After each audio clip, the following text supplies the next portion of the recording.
Okay, recording in progress. This is a good sign. Hare Krishna, everyone. So we're reading Chaitanya Charitamrita, Adi Lila, chapter 5. Today we start with text 15, 1-5. Okay, any questions from last week before we get started? Okay, I'm glad everything was so clear. So text 15. Sarvaga Ananta Vibhu Vaikuntadi Dham Krishna Krishna Avatare Tahai Vishram. That Vaikuntha region is all pervading, infinite and supreme. It's the residence of Lord Krishna and his incarnation. So Vaikuntha is all the spiritual world. It's collectively known as Vaikuntha Lok. Sorry, the spiritual planets collectively are known as Vaikuntha Lok or Paravyo. And they're all pervading, the infinite, and the supreme, simply because they're non-different from Krishna. So Krishna's abode is non-different from Krishna. All the qualities and opulences of Krishna are in that abode as well. I have one question there.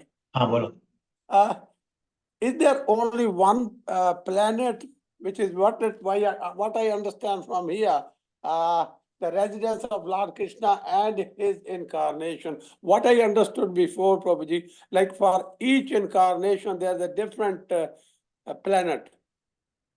So could you please clarify that, please? So he is talking about the region. So their whole Vaikuntha set of planets. Oh, okay. It's not one planet. Okay. So Okay. you're right Okay. that incarnations each have one planet. Okay. Talk about the whole region, spiritual world. Okay. Okay. Thank you, Prabhuji. Sure. Text 16. Tahar upari bhage Krishna lok khyati Dwarka Mathura Gokul Trividhatva Tattva Sthiti.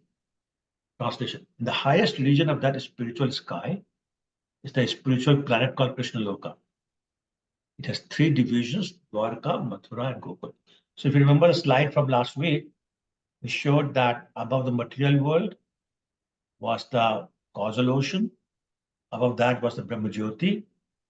Above that was Shivalok. And then there was Paravyom, or the spiritual planets. And on top of those spiritual planets was Krishna. So that's basically what's saying. So you've seen that slide? That's what we're talking about here. Now they're saying the three divisions, Dwarka, Mathura, and Gokul. And they're going to talk about different planets now in the next few verses. 17. Sarvopari Shri Gokul Brajalok Dham Shri Golok Shvetadip Vrindavan Naam. Shri Gokula, the highest of all, also called Braja, Goloka, Shvetadipa, and Vrindavan. Now, we should also, we've discussed this before, but I want to make sure everybody understands this fully, that there's no concept of physical height in the spiritual world. This, just like there's no concept of better, good, better, best. Similarly, there's no concept of physical height or physical measurements in the spiritual world.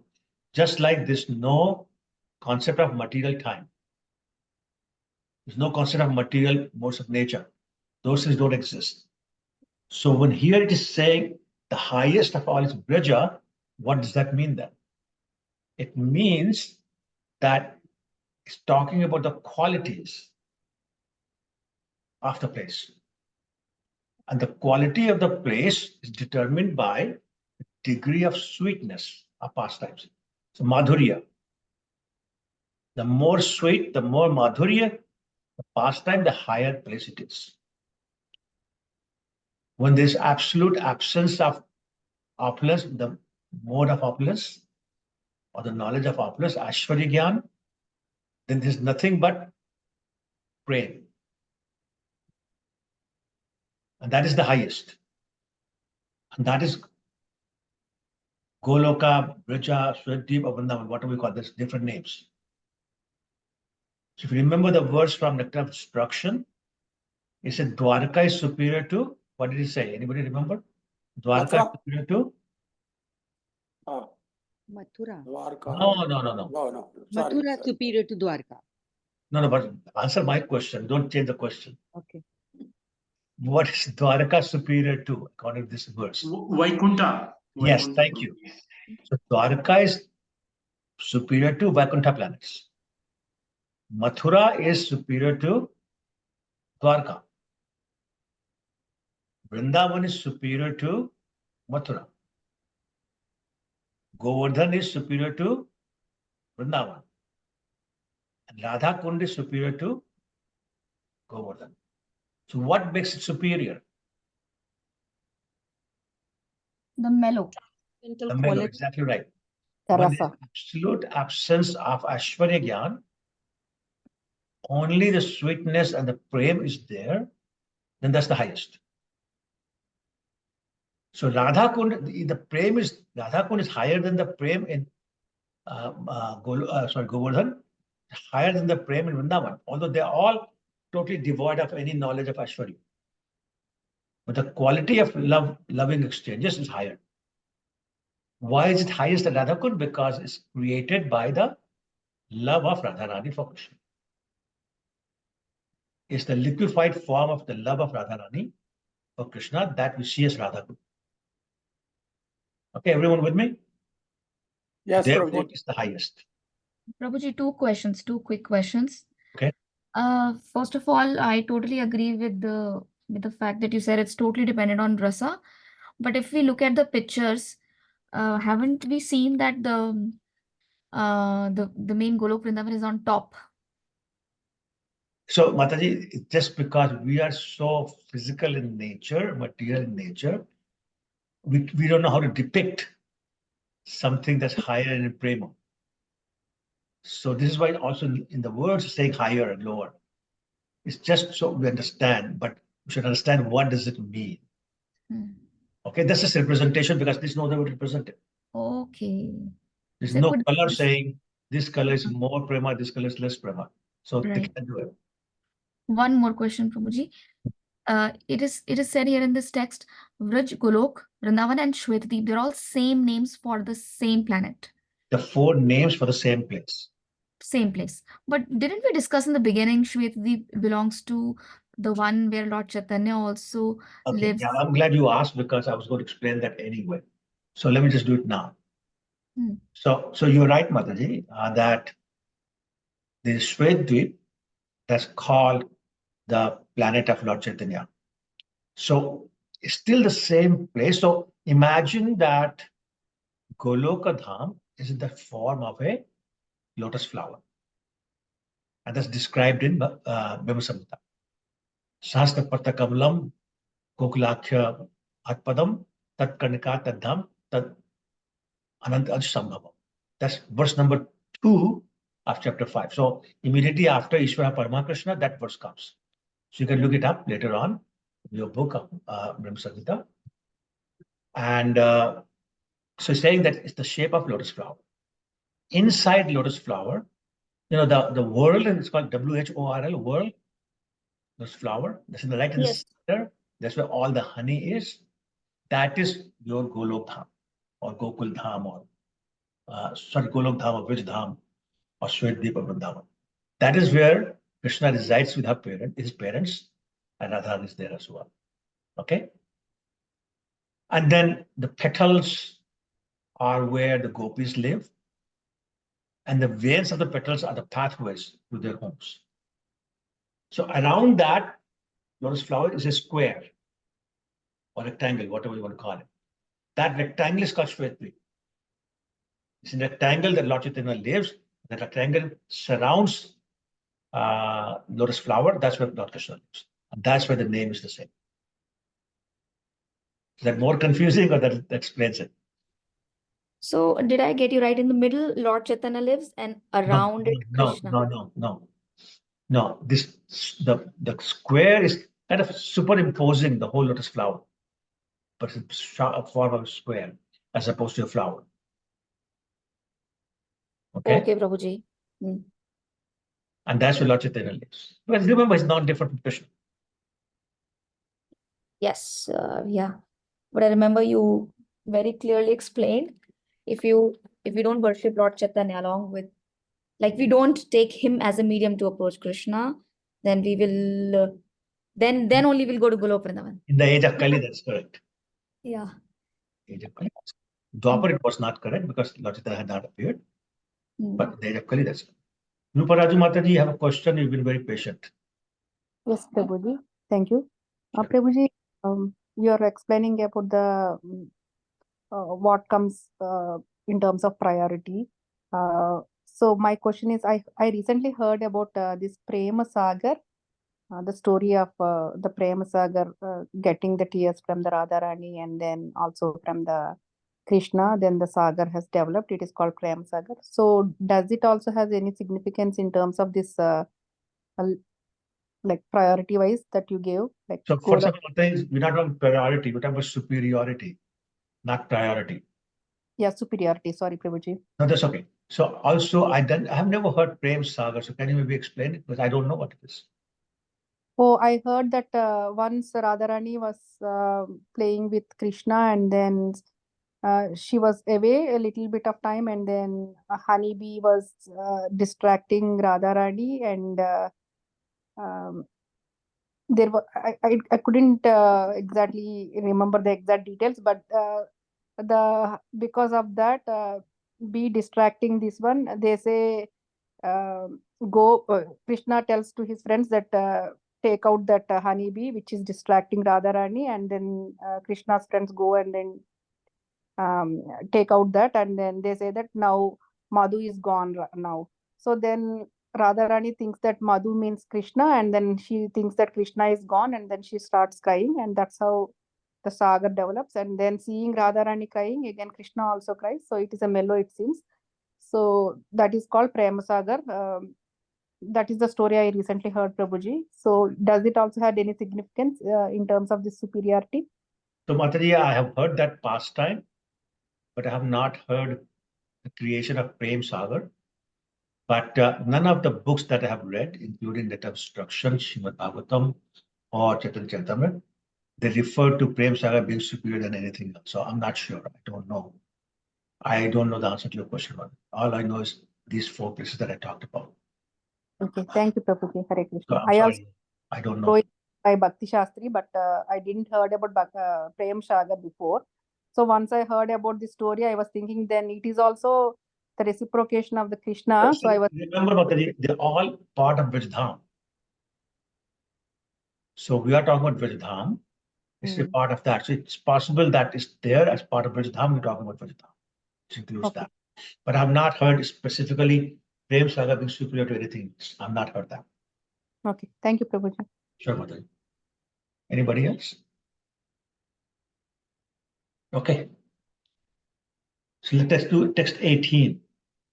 Sarvag Anant Vibhu Krishna Tanusam Upar Yadho Vyapyache Nahik Niyam. Translation. Like the transcendental body of Lord Krishna, Gokul is all pervading, infinite, and supreme. It expands both above and below without any restriction. So this is very interesting. We discussed this in a lot of detail. So once again, basically saying the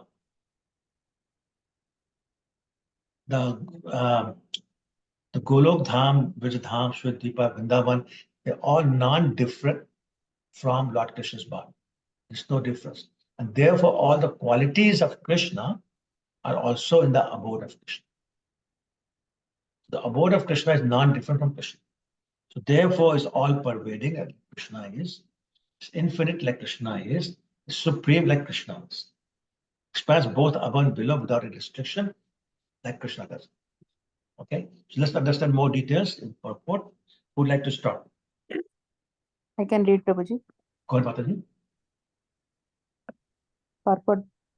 Sri Jiva Goswami, the great authority and philosopher in the line of Sri Chaitanya Mahaprabhu, has discussed the abode of Krishna in his Krishna Sandarbha. In the Bhagavad Gita, the Lord refers to my abode. Srila Jiva Goswami, examining the nature of Krishna's abode, refers to Skanda Purana, which states, Ya yatha bhuvi vartante purvo puryo Bhagavatah Priyaha Tastatha Shanti Vaikunte Tattal Leelartham Adritaha. The abode of Godhead in the material world, such as Dwarka, Mathura, and Goloka, are facsimiles representing the abodes of Godhead in the kingdom of God, Vaikuntha Dhama. The unlimited spiritual atmosphere of that Vaikuntha Dhama is far above and beyond the material cosmos. This is confirmed in the Swayambhuva Tantra. In a discussion between Lord Shiva and Parvati regarding the effect of chanting the Mahamantra of 14 syllables, there it is stated, Nana Kalpa Lata Kirnam Vaikuntham Vyapakam Smaret Adyaha Samyam Gunanam Cha Prakritihi Sarva Karanam. While chanting the mantra, one should always remember the spiritual world, which is very extensive and full of desired bliss that can yield anything one desires. Below that Vaikuntha region is the potential marginal energy which causes the material manifestation. The places of the pastimes of Lord Krishna, such as Dwarka, Mathura, and Vrindavana, eternally and independently exist in Krishnaloka. They are the actual abodes of Lord Krishna, and there is no doubt that they are situated above the material cosmic manifestation. Thank you, Mataji. So let's discuss this. Hare Krishna. Thank you. So the main point here being made is that there's a replica of these places, Mathura, Dwarka, and Vrindavan, in the material world. But they are non-different from the places of the same name in the spiritual world. There's no difference at all. As a matter of fact, actually, it is said that these abodes, especially talking about Vrindavan Dham in the material world is even superior to Vrindavan Dham in the spiritual world. Now, how is that possible? It's possible because there's certain pastimes that Krishna performs in the material world, Vrindavan, known as Bhaumi Vrindavan, that he does not perform in the spiritual Vrindavan. Can you guess any of these pastimes? Krishna does not perform in Vrindavan of the spiritual world, but he does perform in the Vrindavan of Bhaumi Dham, which makes it superior. Right, Prabhuji, Makhan Chor. Okay, Makhan Chor is one, yes. What else? Lila, Sorry, Rupala Mataji? Damodar Lila, Damodar Lila, yes, of course, yeah. Eating mouthful of dirt. Eating mouthful of dirt, yes. What else? Govardhan Lila. Govardhan Lila, yes. Stealing of butter. Huh? Yes. Makhan Chor. Stealing of butter. oh, Radha Kund Okay. and Shyam Kund. No, Radha Kund are there. Hmm. Maybe appearing differently, but they're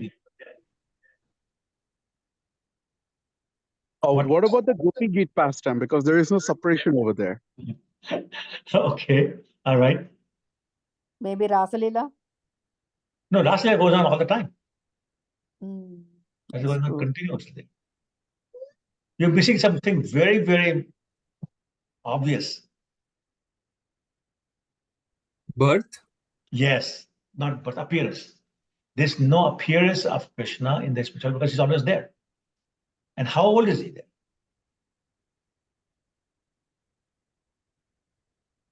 16 years always. Yeah, so just under 16. That's why they're known as Nitya Kishore Kishore. They eternally Kishore. So 15 years, a few months.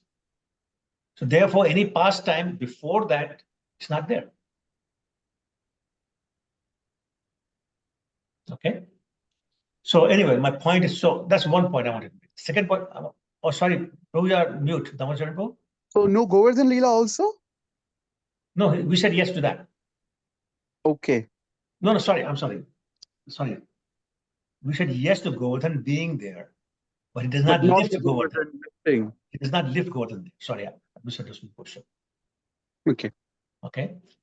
What was I going to say? Yeah. So when we go to Vrindavan, why is it that we're not seeing That is spiritual Vrindavan. One answer obviously is we don't have spiritual eyes. But what else? And how do we see the real Vrindavan?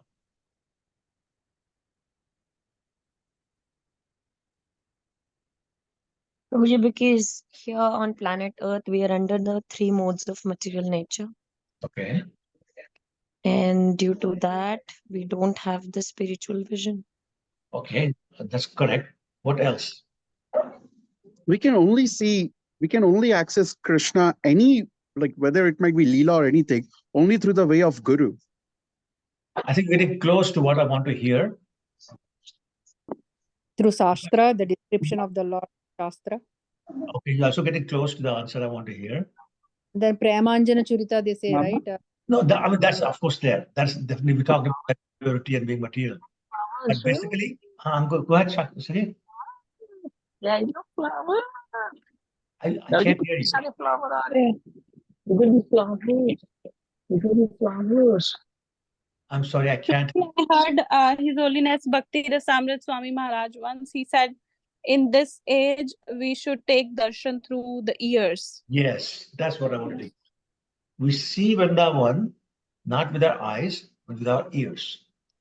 And that means we hear about Vrindavan, about the deities from a realized soul who can describe what they're saying.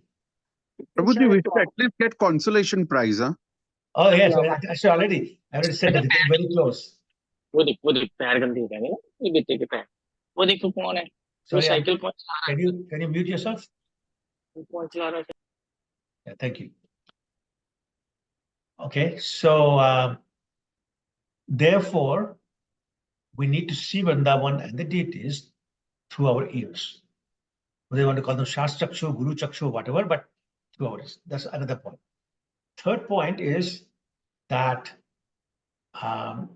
imagine you are at a beach, ocean beach. Now, don't get too carried away with that, but just imagine for a second.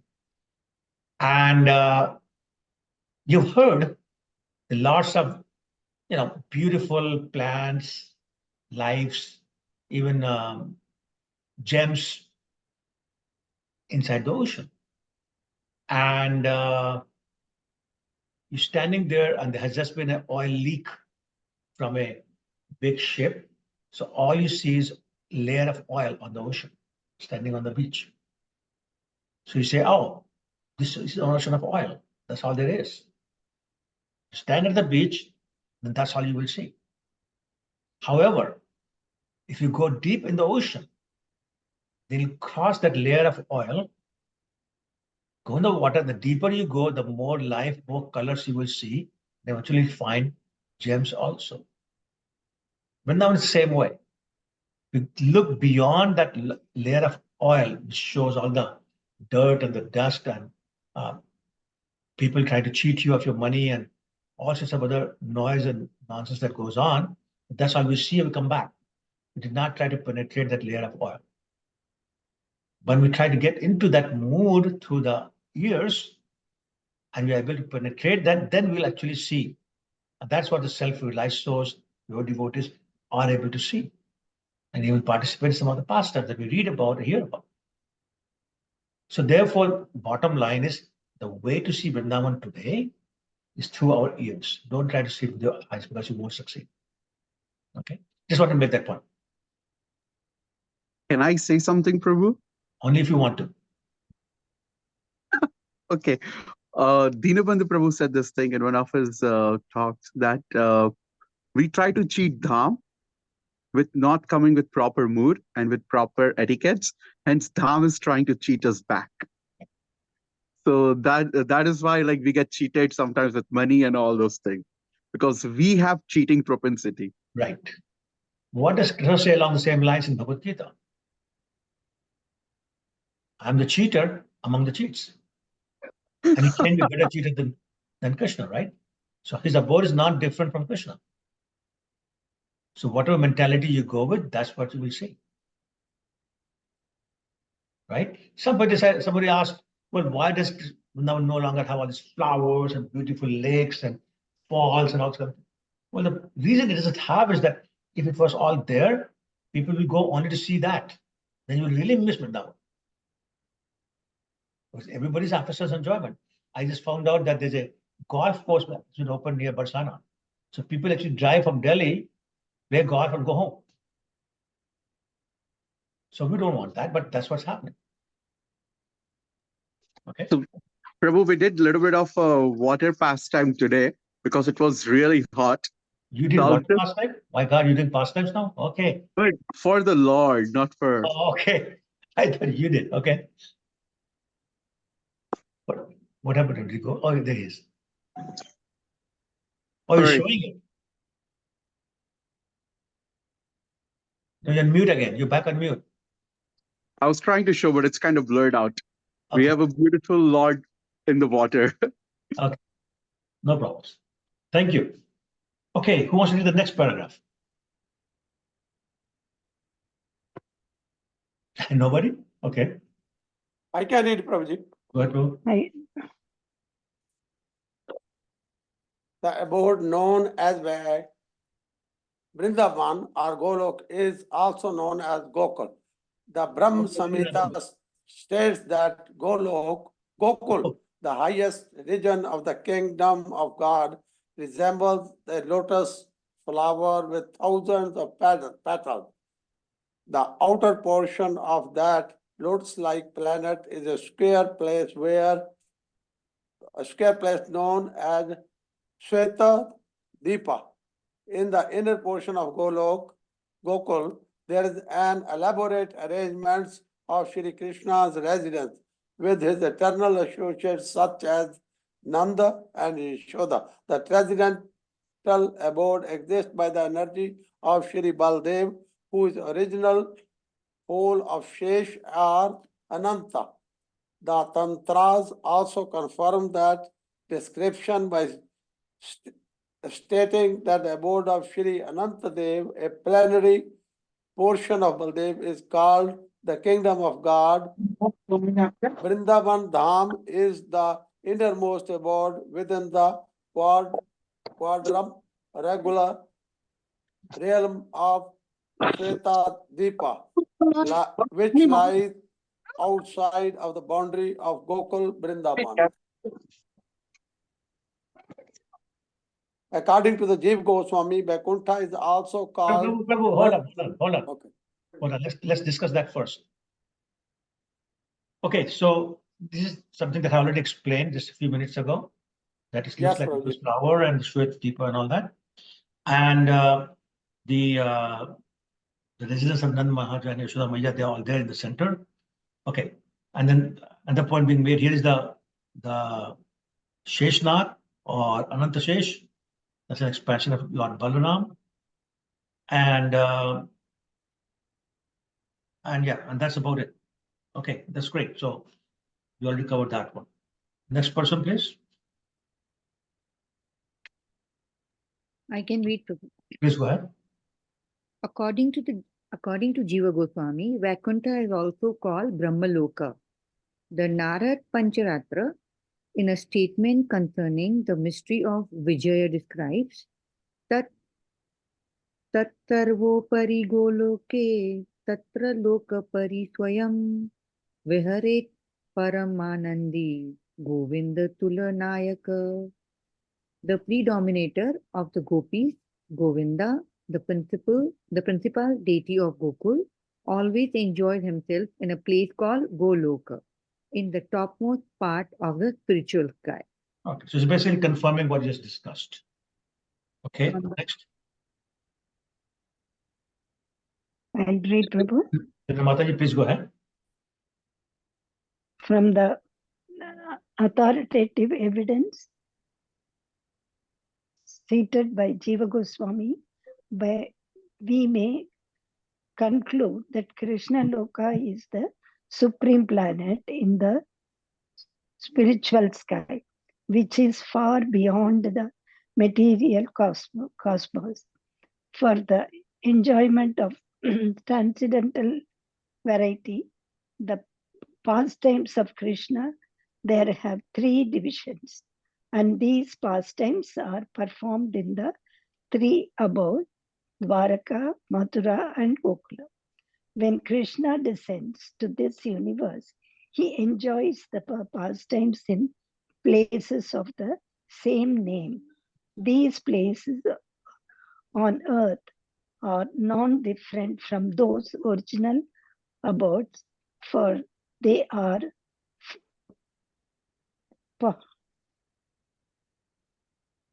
first families of the original holy places in the transcendental world.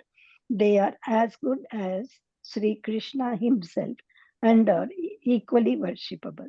Lord Chaitanya declares that Lord Krishna, who presents himself as the son of the king of Braja, is worshipable, and that Vrindavana Dhamma is equally worshipable. Hare Krishna. Thank you, Mataji. So once again, it's repeating what we already discussed, that these planets or abodes are non-different from Krishna. And the pastimes in Dwarka, Mathura, and Gokula is different because of what's the reason again? Just so I make sure everybody understood. What's the reason for difference in quality of pastimes in Dwarka, Mathura, and Gokul? Their sweetness. I'm sorry? Their sweetness or the mellows. Sweetness of the pastime, yeah, correct. The more the absence of Aishwarya, the sweeter it is, therefore. Okay, great. Text 19. Brahmande prakash tar krishnere chai ekai swarup tar nahi dui kai. That abode is manifested within the material world by the will of Lord Krishna. It is identical to that original Gokul. They're not two different ones. So once again, text 19 is saying there's no difference, subject to what we discussed a few minutes ago, between Gokul in the spiritual world and Gokul in material world. Okay, purport. Who wants to read the purport? I will read, Prabhuji. Please go ahead. The above mentioned dhams are movable by the omnipotent will of the Lord Krishna. When Sri Krishna appears on the face of the earth, he can also make his dhams appear without changing their original structure. One should not discriminate between dhammas on the earth and those in the spiritual sky, thinking those on the earth to be material and the original abodes to be spiritual. All of them are spiritual. Only for us who cannot experience anything beyond matter in our present condition state do the dhammas and the Lord himself in his arch form appear before us, resembling matter to give us the facility to see spirit with material eyes. In the beginning, this may be difficult for a neophyte to understand, but in due course, when one is advanced in devotional service, it will be easier, and he will appreciate the Lord's presence in these tangible forms. Thank you, Prabhuji. Hare Krishna. So once again, we'll discuss this point. Is there a question? I'll answer it, and then we'll move on to the next one. Okay. Text 20. Chintamani bhum kalpa vrakshmaya van charma chakshe dekhe tare prapanche sam. The land there is touchstone, Chintamani. The forests abound with desired trees. Material eyes see it as an ordinary place. Okay, let's do the purport. Who wants to read? I can read, Prabhu. Please go ahead. By the grace of the Lord, his dhammas and he himself can be all present simultaneously without losing their original importance. Only when one fully develops in affection and love of Godhead can one see those dhammas in their original appearance. Right. So sometimes people ask, when Krishna is doing his pastimes in Vrindavan on the material world, is the Vaikuntha, the Vrindavan in the spiritual world vacant? There's no Krishna there? No, Prabhuji is there as well. Right. So similarly, his form, his abode, there's no vacuum in the spiritual world. That abode is still there. It also manifests in the material world. It's non-different from the one in the spiritual world. That's the inconceivable potency of the Lord. Can move things even when it's described as infinite, all pervading, yet it's in a limited place. It's like when they give praise to Krishna, she says, you are all pervading, you're infinite, yet you're sitting in my womb. It's the same idea. Krishna can do that without losing his quality of all pervading. Okay. Second point is, only when Premanjan Chritamrita covered your eyes with the ointment of love can you see this things. The board and the person. So the trick is to develop that love in our heart for Godhead or for Krishna before you can actually see the original. It's like when you can see original Krishna. Otherwise, we're limited to seeing what's the so-called material form in the form of deities or in form of a town called Vrindavan. Okay. Next paragraph. I can read. Please go ahead. Oh. Srila Narottam Das Thakur, a great acharya in the preceptorial line of Lord Sri Chaitanya Mahaprabhu, has said for our benefit that one can perfectly see the Dhammas only when one completely gives up the mentality of lording it over material nature. One's spiritual vision develops proportionately to one's giving up the debased mentality of unnecessarily enjoying matter.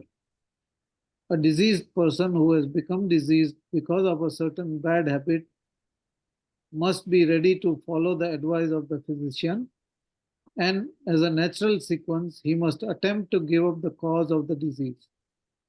The patient cannot indulge in the bad habit and at the same time expect to be cured by the physician. Modern materialistic civilization, however, is maintaining a diseased atmosphere. The living being is a spiritual spark, as spiritual as the Lord himself. The only difference is that the Lord is great and the living being is small. Qualitatively, they are one, but quantitatively, they are different. Therefore, since the living being is spiritual in constitution, he can be happy only in the spiritual sky, where there are unlimited spiritual spheres called Vaikunthas. A spiritual being conditioned by a material body must therefore try to get rid of his disease instead of developing the cause of the disease. Thank you. Yeah. So Narottam Das Thakur is being very clear, very blunt.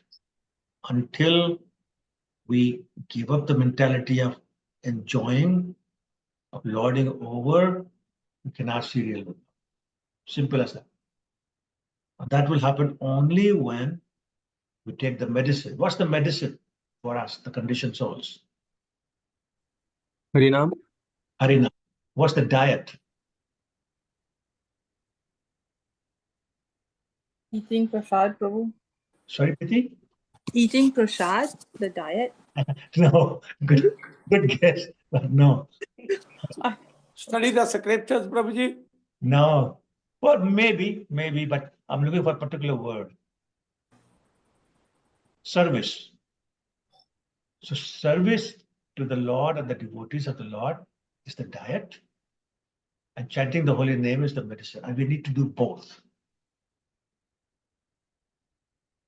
Prabhuji, it seems like here, by studying this paragraph, what I realize that the person who leaves the body in this material, we call it material Vrindavan.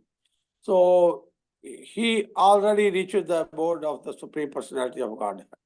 Is that right, Prabhuji, or no? So where do you read that? Where did you read that? No, I did not read it, but this is my realization only, Prabhuji. It's not read it by the importance, by looking at, by reading the importance of this Bhulok Vrindavan. It seems like as this Bhulok Vrindavan have more importance than the Golok Vrindavan. So somebody leaves the material body in this Bhulok Vrindavan is the same as going to Vaikuntha Dham or going to Golok Vrindavan.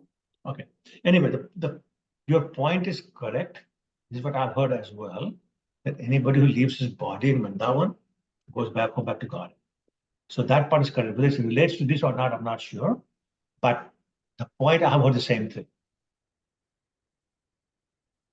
Okay. Okay, so and then talks about the difference between the spirit soul and the Lord, and again the difference in size, not in quality.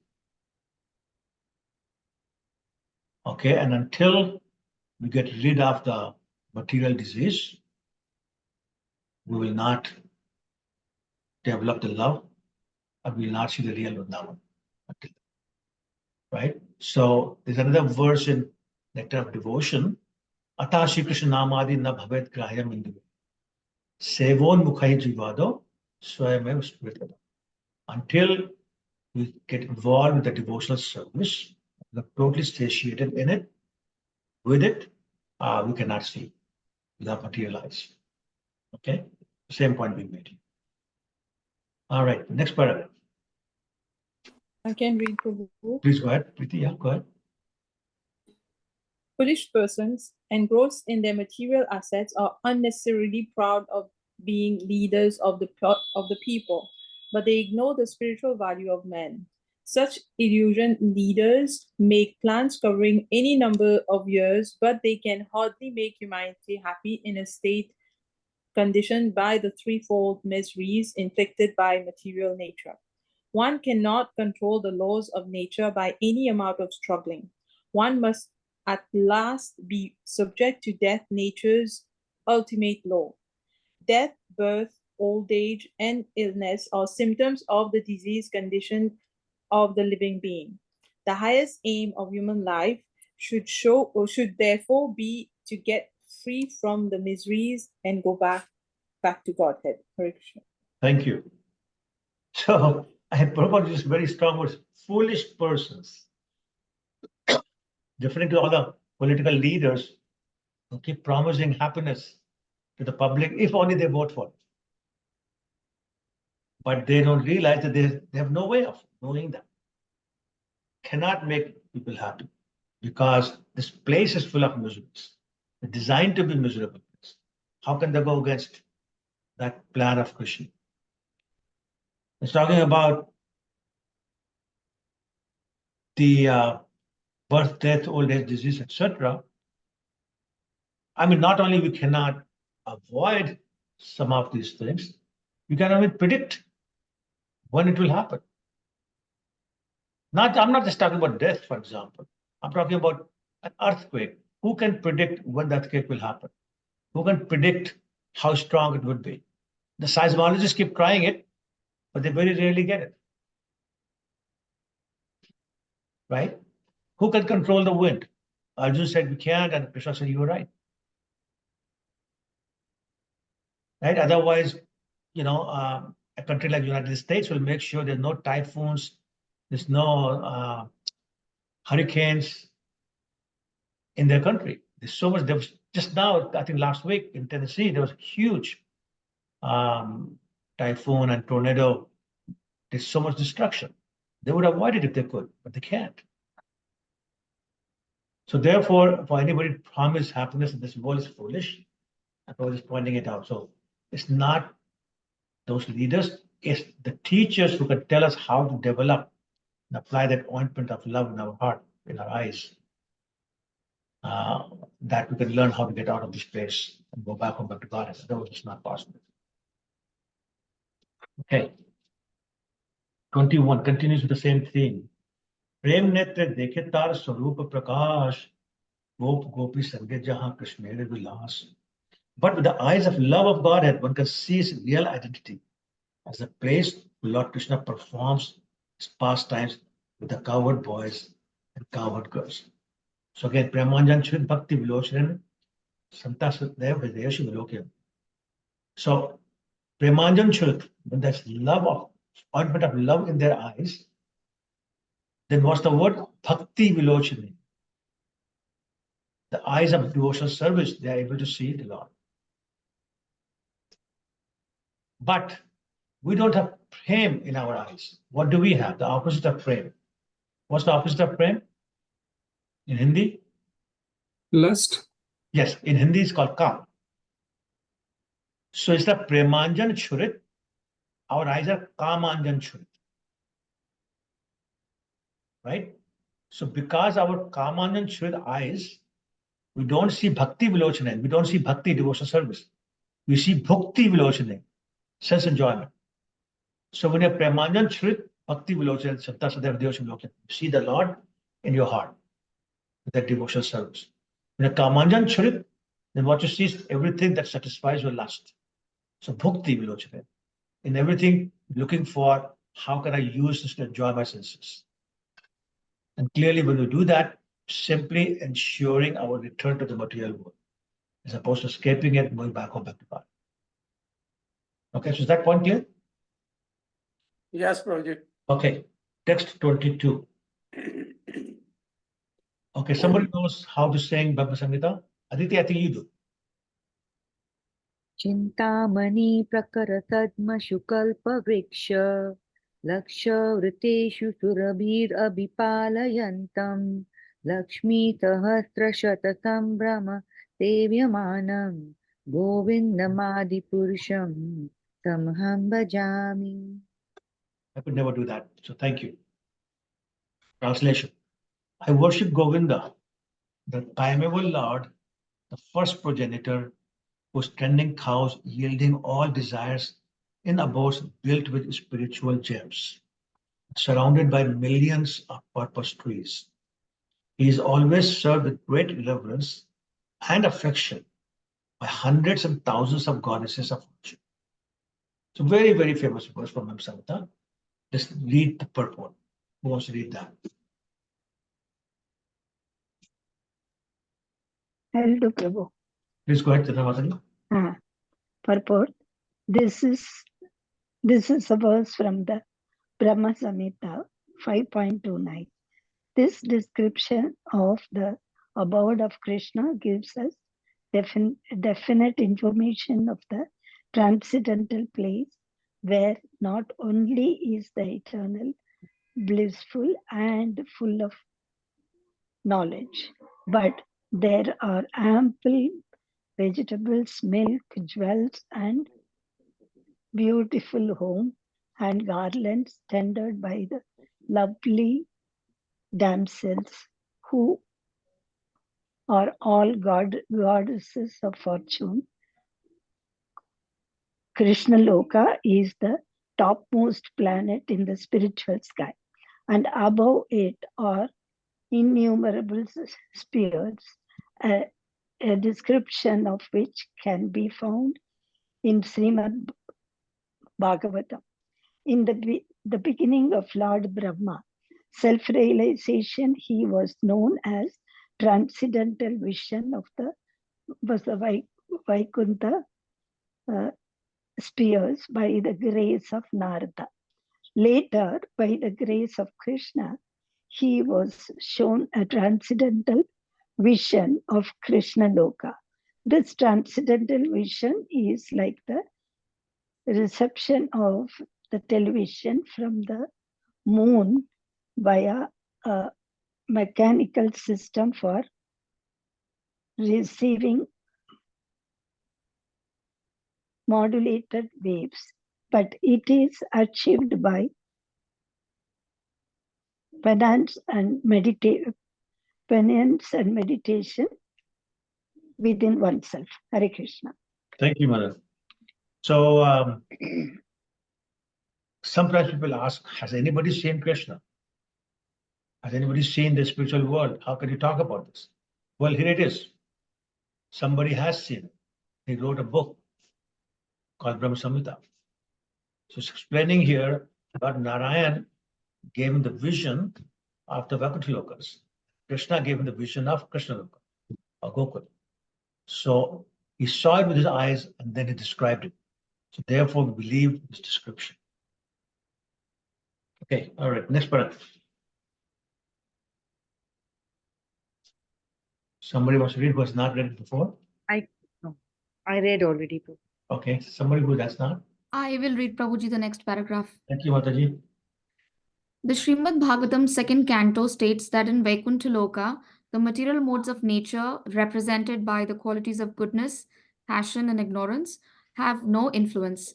In the material world, the highest qualitative manifestation is goodness, which is characterized by truthfulness, mental equilibrium, cleanliness, control of the senses, simplicity, essential knowledge, faith in God, scientific knowledge, and so on. Nevertheless, all these qualities are mixed with passion and imperfection. But the qualities in Vaikuntha are a manifestation of God's internal potency, and therefore they are purely spiritual and transcendental, with no trace of material infection. No material planet, even Satyaloka, is comparable in quality to the spiritual planets, where the 5 inherent qualities of the material world, namely ignorance, misery, egoism, anger, and envy, they're completely absent. Thank you. So a very wonderful description of the spiritual planets. So it says, referring to Bhagavatam, that there are 3 modes of material nature: goodness, passion, and ignorance. But there is no such thing as mode of goodness only in something, mode of passion only in something, or mode of ignorance only in something. There's a mixture of all 3 in everybody. Some may have more of one or the other. One may be more predominant than the other, but they all have a mixture of all 3. On the other hand, the spiritual planets, these are missing completely. There's no modes of material nature in the spiritual world. Why? Because everything is created by the internal potency of Krishna, which has nothing to do with material things, totally devoid of anything material. So that's the first point being made. There's no modes of goodness, passion, or ignorance in Vaikuntha Lokas or spiritual world. Okay. And then it says, no material planet, even Satyaloka. Who lives in Satyaloka? Brahma? Brahma, that's correct. So even Brahmalok or Brahmalok or Satyalok, there is mixture of these things. And certainly anywhere in the material world, you have ignorance, misery, you have egoism, anger, and envy. In the spiritual world, even if they exist, they are purified state. So is there envy in the spiritual world? Anybody? No, Prabhuji. No, Prabhuji. Okay, anybody else? Yes, Prabhuji. How? Because they are envious of serving the Supreme Personality of God. And everybody want to serve more and more. So where's the envy then? Is this not envious, Prabhuji? I will consider like when somebody is want to serve more than the other person. Envy, Prabhu.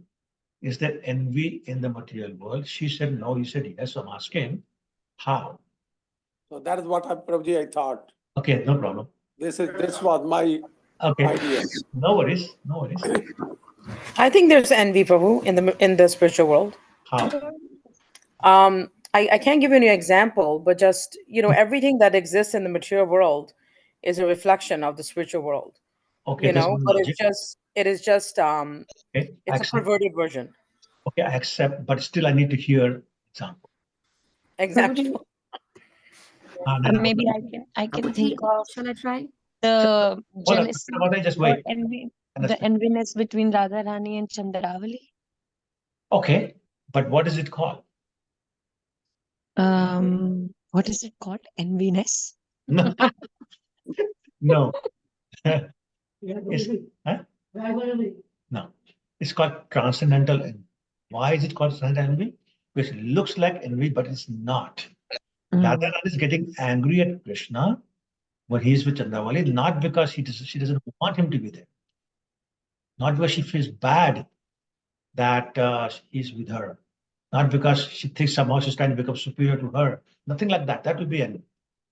But she gets angry simply to make Krishna happier. She knows when Krishna sees her angry, he becomes happy. So she's pretending to be envious of Chandra and shows that envy in the form of anger to Krishna simply to make Krishna happy. That's a strategy. It's nothing personal. Again, there's no sense gratification involved. Material envy means sense gratification. I want what you have. If I can get it, I'll pull you down. That's material envy. Transcendental envy is you're doing so much, I'll do more. I'll try to do more. Not because I want to show you down, but because I also want to please Krishna. So do you see the difference? Material envy versus transcendental. Still envy, it was transcendental. Just like everything else. Anger, same way. I mean, there's anger in the spiritual world also. Lord Chaitanya got very angry. Right? Who did he get angry on? Give me one name only. One name. Not two names. One. Jagai and Madai. Mataji, yes, not two names. One name. Oh, sorry, Jagai. No, Badai actually. So Badai is Wasn't the it one who hit Lord Nityanand with the part of liquor. She got very angry with Badai. He was going to cut his head off. Okay, but anyway, my point is that so those qualities, as Gayatri said, it cannot exist in the material world. It does not exist in the spiritual world. But the purified form of that is called transcendental, whatever. And it's transcendental because it's not referring to our own self-gratification. It's always about Krishna's self-gratification. That's what keeps it pure. Okay. Let's do the next one, paragraph. I can read, Prabhuji. Did Too you read many, before, Prabhu? yeah, I read it before, Okay, but then too hold many, on, hold on. Let too somebody many else. paragraphs, Prabhuji. Can I here. ask a question, Prabhu? Aditi? Prabhu, is Brahma, Lord Brahma, allowed to go to Goloka? I No. thought he goes to only up to Shirodaksha Vishnu, right? Yeah, but not even there. He doesn't go there. He stands at the beach, at the edge of the ocean. He prays from there. How did he see Goloka Vrindavan? No, that's what I'm saying. So that was one particular time when he was shown the vision. To read that paragraph says it's like you and I watch TV. Okay. Not that he was allowed to go there. He was given the vision like we have a TV. Okay, Prabhu. Okay. Khatwanga Prabhu, you were saying something. I'm sorry. No, I was saying, Prabhuji, it's too many paragraphs, more paragraphs than the people attending this course now. So, okay, Prabhu, but So I will read one. Okay, Khatwanga Prabhu really wants to read one, so let him read. Okay, Prabhu. In this material world, everything is a creation. Anything we can think of within our existence, including even our own bodies and minds, was created. This process of creation began with the life of Brahma, and the creative principle is prevalent all over the material universe because of the quality of passion. But since the quality of passion is conspicuous by its absence in the Vaikuntha planet, nothing there is created. Everything there is eternally existent. And because there is no mode of ignorance, there is also no question of annihilation or destruction. In the material world, one may try to make everything permanent by developing the above mentioned qualities of goodness, but because of the goodness in the material world is mixed with passion and ignorance, nothing here can exist permanently, despite all the good plans of the best scientific brains. Therefore, in the material world, we have no experience of eternity, bliss, and fullness of knowledge. But in the spiritual world, because of the complete absence of the qualitative modes, everything is eternal, blissful, and cognizant. Everything can speak, everything can move, everything can hear, and everything can see in fully blessed existence for eternity. The situation being so, naturally space and time in the form of past, present, and future have no influence there. In the spiritual sky, there's no change because time has no influence. Consequently, the influence of Maya, the total external energy which induces us to become more and more materialistic and forget our relationship with God, is also absent there. Hare Krishna. Thank you.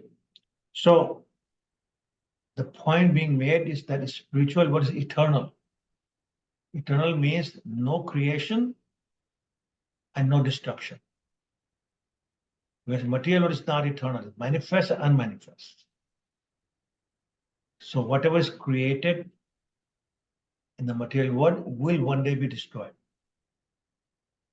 And Prabhupada explaining that It's because we don't have pure modes here. We have mixed modes. So passion is mixed with ignorance, or goodness, or goodness is mixed with ignorance and passion, and so on and so on. So that's one thing, explanation being made here. On the other hand, with all these modes of material that are totally absent in the spiritual world, there's no question of creation or annihilation. They're permanently present, they're eternal. Okay, excuse me. The second point is that the spiritual world, like Krishna, is Satchitananda. The eternity is there, knowledge is there, and the bliss is there. Everything in the spiritual world is conscious.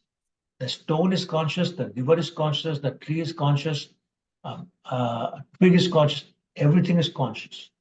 Everything can move, everything can hear, everything can talk, everything can feel the bliss. Unlike the material world. The stone cannot talk, cannot feel pleasure, cannot cry, and so on and so on. And same thing, Prabhuji, here is we consider the paraphernalia, what is we use for the service of the Lord, is everything there is in person.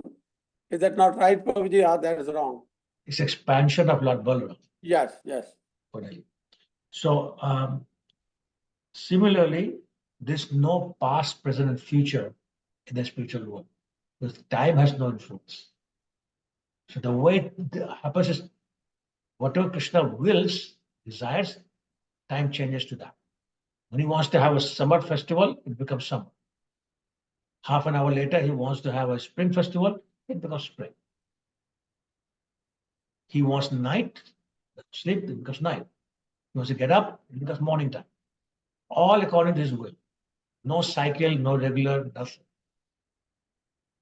Time doesn't determine what's going to be hot or cold. Krishna decides that, according to his taste. So therefore, there's no influence of time in the spiritual world. Similarly, there's no influence of Maya, the external energy, in the spiritual world. So therefore, there's no opportunity to forget our relationship with Krishna in the spiritual world. There's no material world, due to the influence of Maya, was two qualities. What are the two qualities of Maya? To keep Krishna away. Not to keep us away from Krishna. That's one. Okay, what's the second one? She makes you forget Krishna. It covers your identity. So it's avarana apacheta. So it throws you away from Krishna and covers your identity, and therefore the identity of Krishna and the relationship with Krishna. So that influence is not there. Therefore, nobody ever forgets Krishna, and everybody just wants to serve Krishna. Nobody ever forgets who they are. Simply servants of Krishna. Okay, Mahajan Prabhu, read the next one. Prabhuji, I want to say here something, one comment, Prabhuji. Please go ahead. Like we have said, like you have said just now, Prabhuji, like everything goes there with the will of the Lord, Supreme Personality of Godhead, Shri Krishna. And same thing happened, Prabhuji, when Chaitanya Mahaprabhu was here and he wanted to give his followers the mangoes. So he asked for a seed of mango and he just put in the ground, and same time the plant grow and same time it start bearing the fruit mangoes, and he served those mangoes the same time to his disciples, Prabhuji. That's all. Yeah, sure, that's correct. Actually, I've been to that place, by the way. Beautiful mango orchards. You have been there, Prabhuji? Yeah, I've been there, yes. Where is that place, Prabhuji? In the Navadvip Parikrama. Okay. Yeah. Okay, Mahajan Prabhu, go ahead. Next paragraph. As spiritual sparks of the beams emanating from the transcendental body of the Lord, we are all permanently related with Him and equal to Him in the quality. The material energy is a covering of the spiritual spark, but in the absence of that material covering, the living being in Vaikuntha are never forgetful of their identities. They are eternally cognizant of their relationship with God in their constitutional position of rendering transcendental loving service to the Lord, because they constantly engage in the transcendental service of the Lord. It is natural to conclude that their senses are also transcendental, for one cannot serve the Lord with material senses. The inhabitants of Vaikuntha Loka do not possess material senses with which to lord it over material nature. Thank you. Hare Krishna. Hare Krishna. So again, how does one get promoted to the spiritual world? What are some of the things that have to happen?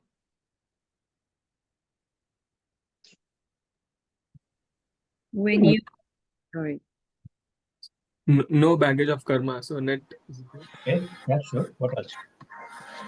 when you have all akarmas and you have no balance of your bad karmas and good karmas, then we can go to Goloka. Okay, what else?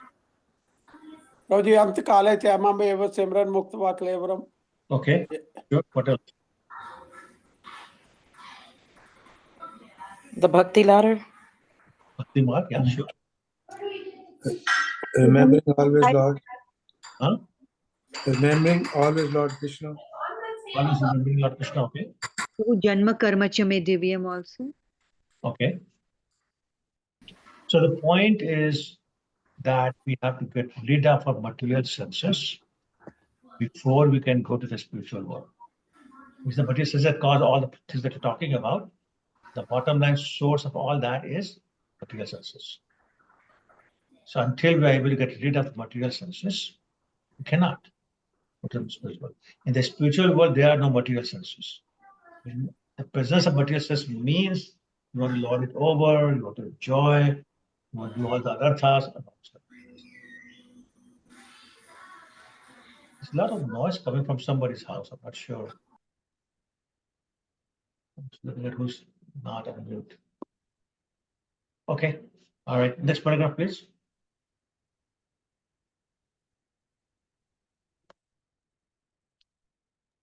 I will read, Prabhu. Please go ahead, Upanishad. Persons with poor fund of knowledge conclude that a place void of material qualities must be some sort of formless nothingness. In reality, however, there are qualities in the spiritual world, but they are different from the material qualities because everything there is eternal, unlimited, and pure. The atmosphere there is self-illuminating, and thus there is no need of a sun, a moon, fire, electricity, and so on. One who can reach the abode does not come back to the material world with a material body. There is no difference between a theist and the faithful in the Vaikuntha planets because all who settle there are freed from the material qualities. And thus, Suras and Asuras become equally obedient, loving servitors of the Lord. Yeah, that's a great point. Suras and Asuras become equally obedient, loving servitors of the Lord. So who's the Asura living in Golok Vrindavan? Putana Prabhu. Putana, exactly. And is she still trying to poison Krishna? I failed the first time, you try again.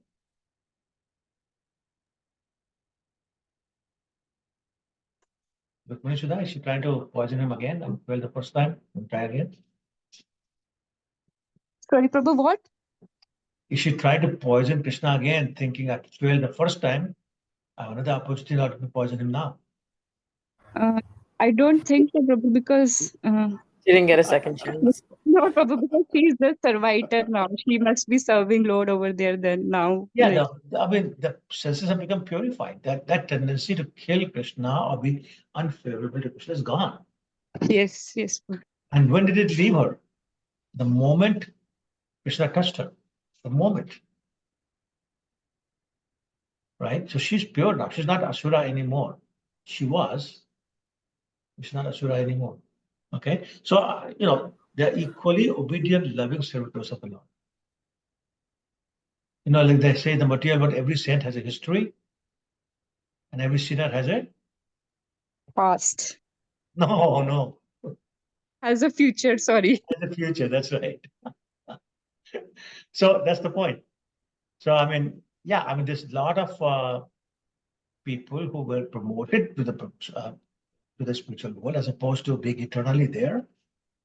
They have passed, but not anymore. They have those material qualities.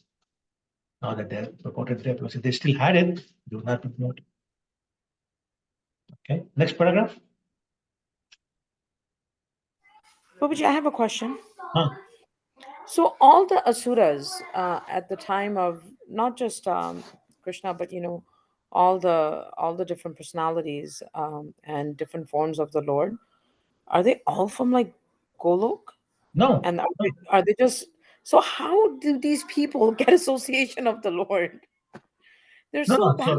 So they all got promoted to the Brahman effulgence. Why do the devotees and very rare demons get promoted to the spiritual planets, including Golok Dham or any Bhagavad planets, as opposed to demons who are promoted only to the Brahman effulgence? What is the difference? I guess you can still fall down. Well, no, that's not the point.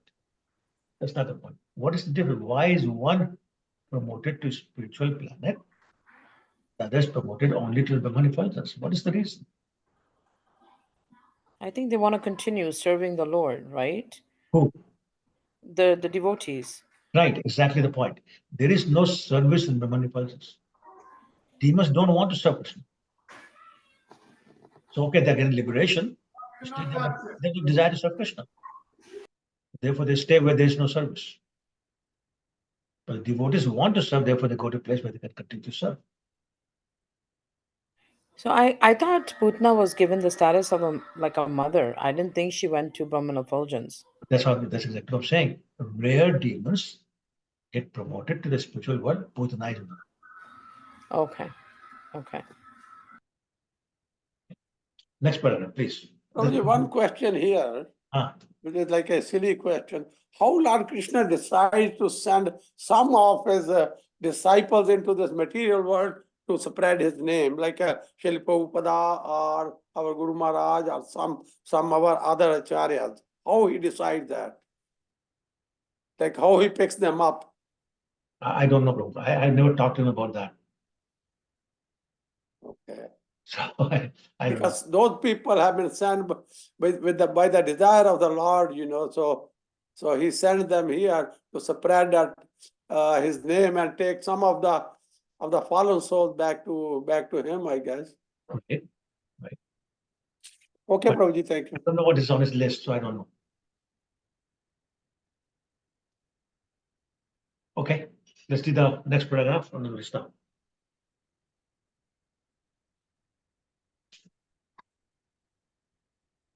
I can read, Prabhuji. Okay, go ahead, Anna.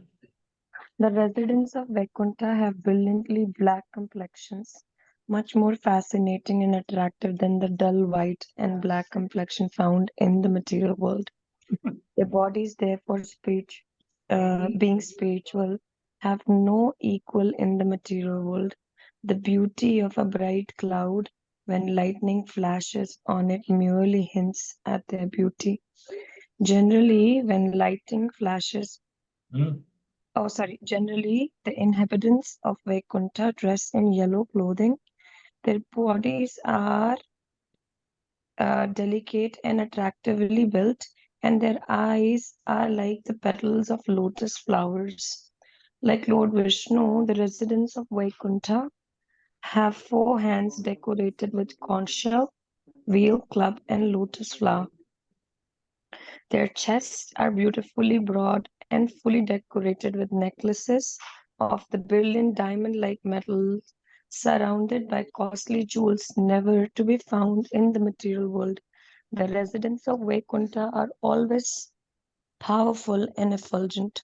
Some of them have complexion like red coral cat eye and lotus flowers, and each of them have earrings of costly jewels on their heads. They wear flowery crowns resembling the garlands. Thank you. So basically, all the residents of Vaikuntha, I'm not talking about Krishna, Vaikuntha, they have the 400 Narayan form. So then how do you distinguish that this is a servant and this is Lord Narayan? Or this is Vishnu or this is Vishnu servant? The cost of money part. Cost of money part and? Srivatsa. Shiva Surekha. That silver line, the white hair line, that's representing Mother Lakshmi. She's residing in his heart. Other than that, there's no difference. They are very good looking, very attractive, very powerful, but they're not the Lord. They're the servants of the Lord. And in what particular pastime they show up in Bhagavatam? 4 of them show up in a particular pastime. Prabhu, Brahmi Mohan Lila. Sorry, which one? Brahmi Mohan Lila. How do they show up there?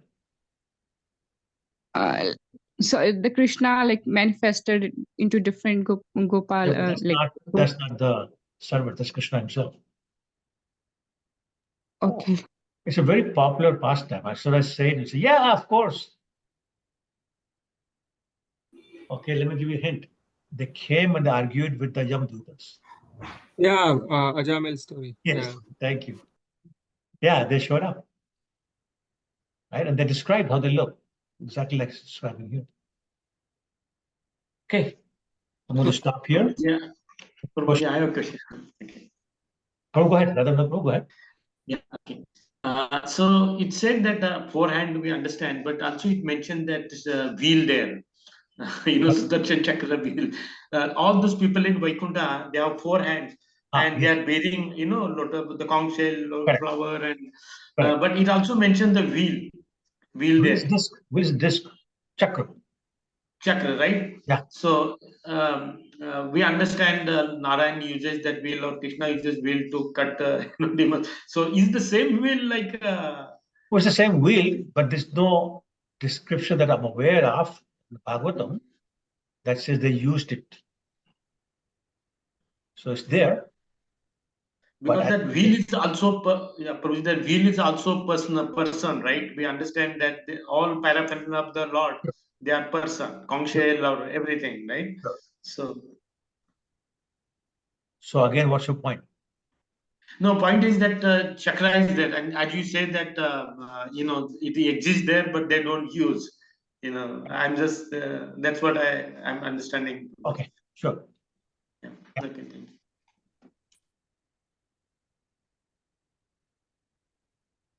Any other questions or comments? Prabhuji, even Narayan carries disc. The who? Lord Narayan, who is the expansion of Balram. Carries what? Even he carries all the paraphernalia, 4 things. Yeah. He does. Okay. Yeah. So actually, if you look at, I'm going to get you all mixed up with mathematics, but if you look at 4 things being put in 4 things, 24 different combinations. I don't know if you understand that. No, we did once in Bhagavatam class, we had done this, that okay. You have to change the right paraphernalia from different hand with, yeah. Correct. Okay, so corresponding to those 24 combinations, so just to give an example, in one case it could be right upper arm carries the disc. The left upper arm carries the lotus flower. The right lower arm carries the shank. And the left lower arm carries the mace. That's one form. Now the positions could change. In another form, it could be the left upper arm carries the chakra, and right one carries the mace, and so on and so forth. 24 different ways. And each of those 24 combinations have 24 different names. The Trivikrama, you do the Tilak, Keshavaya Nama, Narayana Nama, Madhavaya Nama, Govindaya Nama, Vishnuvaya Nama, Madhusudanaya Nama, Trivikramaya Nama, Vamanaya Nama, Shidharaya Nama, Rishikeshaya Nama. Shidharaya Nama, Padmanabhaya Nama, Siddhamodaraya Nama. Right? Trivikramaya Nama. Sorry? Trivikramaya Nama. Yeah, well, I said that after Madhusudan. Okay, anyway, those are 12. They're all Narayan forms with the different combinations of the position of Shamishta Gradarpan. There's 12 more like that. But these 12, you know them, the names, because you do tilak every day. So depending upon which hand is carrying what, the name is different. Okay.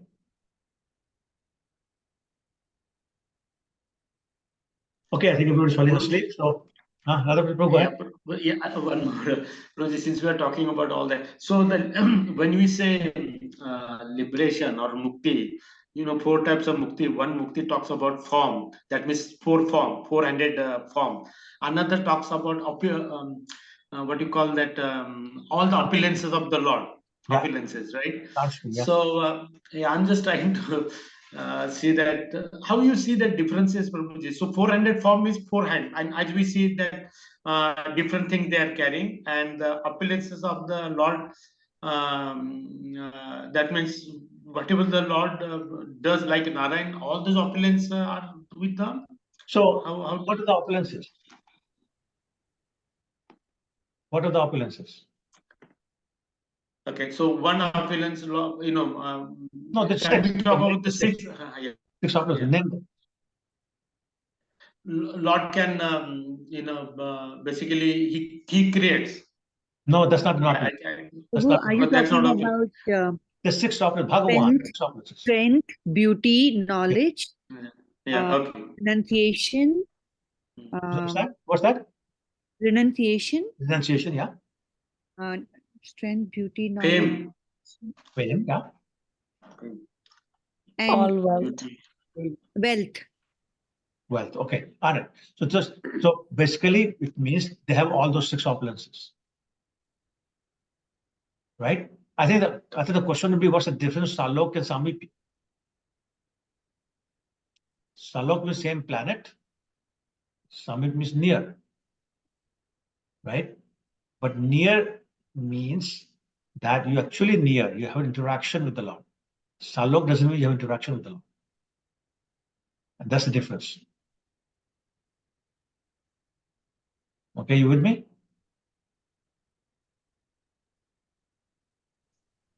Yes, Prabhuji. Okay. All right. So we stop here. Yes, Prabhuji. Paditanam Pavaneshu Namo Namaha. Ki jai. Thank you all. Thank you, Prabhuji. Thank you, Prabhuji. Hare Krishna. Hare Krishna. Hare Krishna. Hare Krishna, Hare Krishna. Hare Krishna, Prabhuji. Thank you, Prabhuji. Thank you, everyone. Hare Krishna. Thank you, Prabhuji. Hare